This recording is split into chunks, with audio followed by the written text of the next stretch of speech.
Welcome to Roll for Geekiness. I'm Amanda. And I'm Jonathan. And we just got back from Kublacon. Woo! We didn't just get back, but it's been fine. busy. We just got back. Yeah, we just got back. For those who don't know, Kublacon is a gaming convention in the San Francisco Bay Area. So that is the other side of the country and a different type of event than we've done a lot of event reports in the past. So why did we go to Kublacon? Of all the gaming conventions we could have gone to. Well, Kublacon's actually an event that I was involved in running like 20 years ago. So this was a great chance for me to go back, see an event that I haven't been to in quite some time, and catch up with some old friends and reminisce a little bit. But actually get to play some games, because if you've ever been on staff at a con, it can be pretty busy, and sometimes you don't actually get to do the thing. Let's see. It is at the Burlingame Hyatt. That's where the event moved to a little over 20 years ago. But now it also takes up a whole other hotel as well. So the event has grown significantly in the last couple decades. But it's still doing a lot of the same stuff. Board games, collectible card games, miniature games, LARPs, the whole 9 yards, really. And for the entirety of Memorial Day weekend. Did I sum it up well enough? Do you think they know what we're talking about now? I think they do. And this was my first time going to this gaming convention, and honestly, to be any gaming convention of this type, where it's more board game and roleplay oriented, so it was a new experience for me.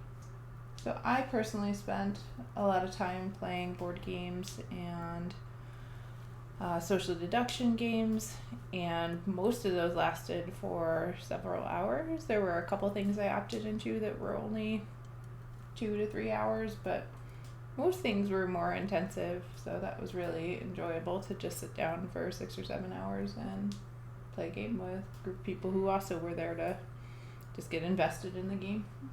Right, and I did similarly, but with a couple different miniatures games. It's been a long time since I've done some miniature wargaming, and that was fun to get back and play a few of those. Did a little bit of role-playing, not much. I think some of the shorter games that we might have both done were some of the super-sized games. Yeah. It's a long running tradition, and usually in the atrium area near registration, you'll have volunteers that are running a super-sized version of a board game. So rather than playing on a normal size, they've made a much bigger table. Sometimes very intricate. If it's like a pirates game, they might have made ships, whether they're 3D printed or they're made in some other way that they can actually move around the board or something like that. People go all out to make some of these giant size versions of their favorite board games. My crew and I made a few of them back in the day, and people are still doing that. It's kind of a thing that we see at Kublacon. There were definitely other game reps there. From indie all the way through some of the larger companies, as well as demo volunteers that are also repping those companies and their products too. So yeah, you could get demos of Flesh and Blood, a couple other CCGs, a couple other board games. You could go through the vendor hall and find a whole bunch of companies, small and large, kind of demoing some of their new games. So that was cool too. What else was in the vendor hall though? We usually talk about what's in the vendor hall. The vendor hall was a lot of, as you might expect, gaming accessories, a lot of dice trays, associated knickknacks and so forth. There were some, to your point about demos, there were some indie game makers with tables set up for you to come up and play a quick game or learn how to play. What else was books? happening? The books. Oh, there were books, a couple people selling cards too. So yeah, it's a mix. It was mostly just gaming paraphernalia of sorts, which is what you might expect. Yeah. Let's see what else. We usually talk about food options at events. Actually, Kublacon there were some good food options, relatively speaking. The catering for the event, the hotel catering for the event had a lot of variety to it, and was open. It's very generous hours. So if you had a game that was running really late, you could probably still go to the food court area and still find food, lunch, dinner, not so much breakfast time, but yeah. And it was on theme food, which was also fun.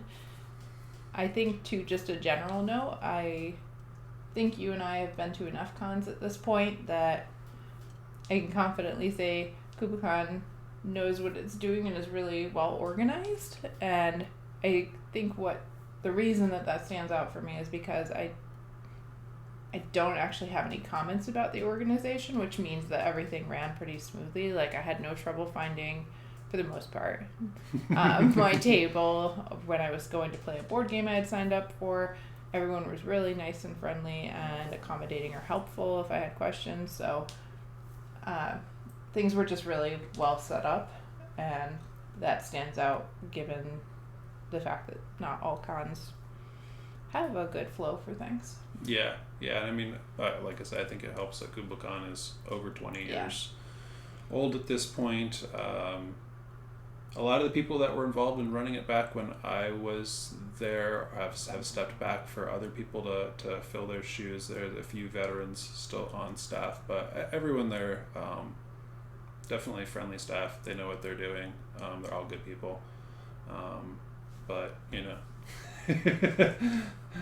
they're my fam in a way. So yeah. I think the only other thing that comes to mind too that we haven't mentioned is the open gaming. So while we were talking about some events that we went to that were on the schedule, the other thing, many people even come to Kublacon and don't sign up for any of those events, and they just hang out in the open gaming space all weekend. Pick up games. Kublacon has a game library of like over 300. There's hundreds, yeah. I don't remember if it was over 300, if it was over some other increment of 100. Different board games that you can like check out, play at any point in time, play them with your friends. We ended up randomly sitting down at a table to eat for a few minutes, and other people at the table were like, "You want to jump into this game with us?" And we kept running into them for the rest of the weekend. It was kind of funny. Became a bit of a running joke, but I mean, everyone there, like majority of the attendees are there to have fun. They're there to play games. They're there to make friends. They're there to hang with their friends, like whatever. It was very open, inviting atmosphere. That's been cultivated over a long time. Everyone's just there to have a good time, I think, and that showed. Yeah, absolutely. I'll just to piggyback on that real quick, I'll say that I think I only played one game that I had actually played before, Mysteria. Outside of that, everything I signed up for was stuff I had not played and had no or very limited familiarity with, and everyone was very kind and patient and helpful when necessary, and the vibes in general were very good when going into a new game, and I didn't feel particularly nervous that people were going to get upset or frustrated if I didn't remember a rule or didn't know what was supposed to happen next. So that was great. Yeah. So shout out to all the socially anxious people, like actually very nice. Very true, very true. Yeah, I would have to say the same thing. I don't think I played anything that I had played before that weekend. So, good time. Yeah. Should we roll the die to wrap things up here? Sure. All right. 10. You want to read this one out?